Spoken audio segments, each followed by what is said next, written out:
Chapter 2. Casabianca, an obedient boy. Here is the story of a 13-year-old boy named Casabianca, son of the captain of a ship.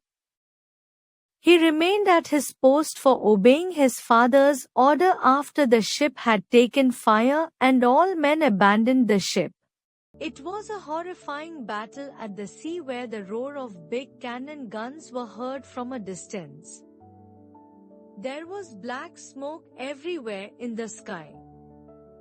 The water was strewn with broken masts and pieces of timber that the cannonballs had knocked from the ships.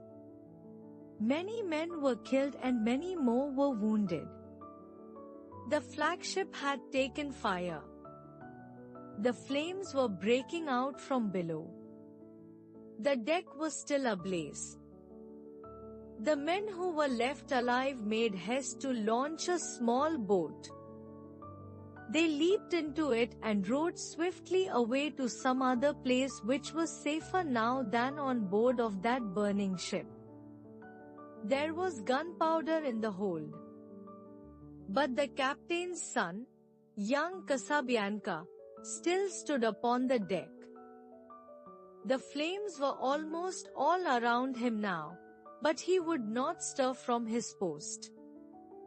His father had told him to stand there and he had been taught always to obey.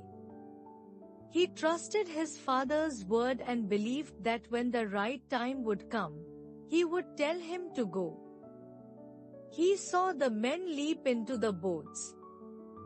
He heard them call to him to come. He shook his head. "When father tells me, I will go," he said.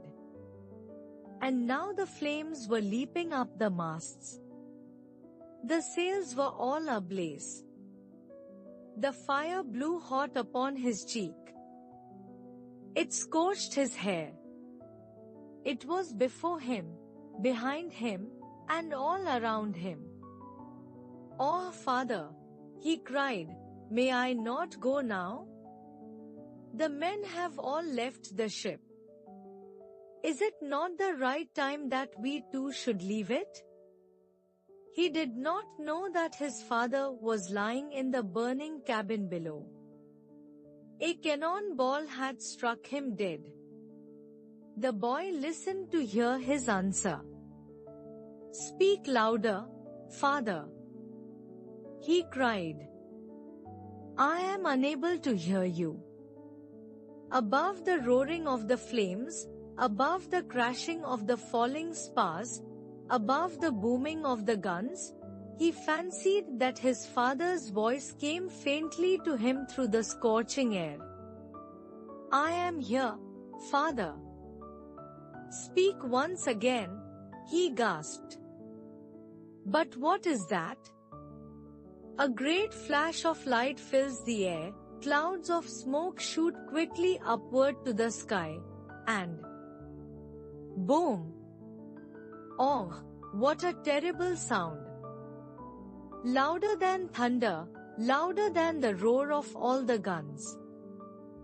The air quivers, the sea itself trembles, the sky turns black. The blazing ship is seen no more.